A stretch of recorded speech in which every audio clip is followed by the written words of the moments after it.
good evening and welcome to Washington Week. The Middle East peace talks, first on, then off, now on again. What kind of summit is this, Martha Raddatz? Well, there's been a lot of excitement, but basically I would say it's a treadmill summit. They've logged a lot of miles, raised a lot of heart rates, but they don't seem to be getting anywhere. Martha, walk us through some of the big sticking points that kept them there, I believe now in their 11th day at Camp David. Well, you've got the core issues that we've heard about all week and before that as well. Refugees. You've got 3 million Palestinian refugees who want to return to Israel. You've got boundaries and territory that they're fighting over. You have settlers who've come into the land that the Palestinians want. But the key sticking point is Jerusalem, and that is almost an intractable issue. It's so, we can't even comprehend how deep this issue is for the Israelis and the Palestinians. These are holy sites, holy land. It is the most difficult issue that they're facing at Camp David.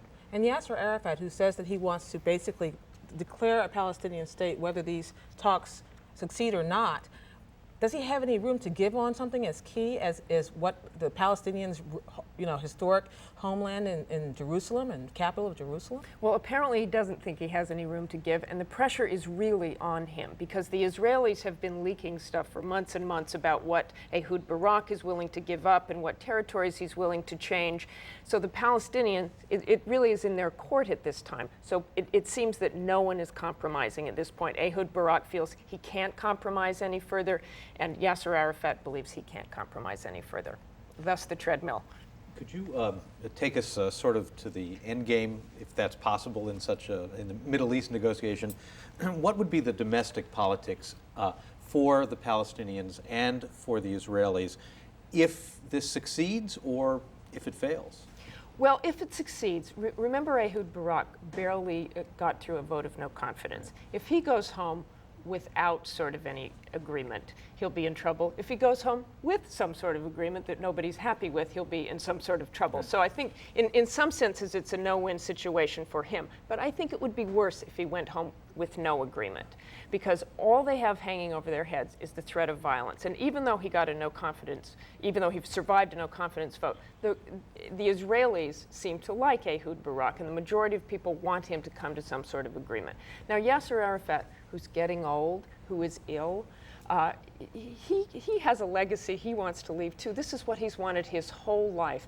And whether he can accomplish that will say a lot about him, but he also has that domestic pressure as well. But if the talks fail, from Arafat's vantage point, if they fail and he has to unilaterally declare statehood in September, what he gets is going to be less than what he presumably would get in the negotiations here. So why isn't he willing to take what's on the table now? I think that's an important point. He probably would get less if he did this unilaterally. And yet he has this legacy. He has people he wants to please. He doesn't want to be the one who caves in. Neither one of them wants to be the one who caves in, who gives up Jerusalem, who gives up what the people really want, and what both of their people say, you can't give up anything on this. You just can't. You're describing what sounds like a pretty intractable situation.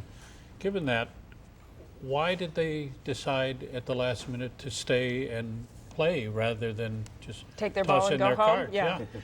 I think they realized the importance of this, and I think just as John pointed out, what they could get without this is not great. They can get violence possibly, they can get no agreement, they can go back 30 steps, 30 years. I think that's why they stayed. Now, whether they will get anything is another point.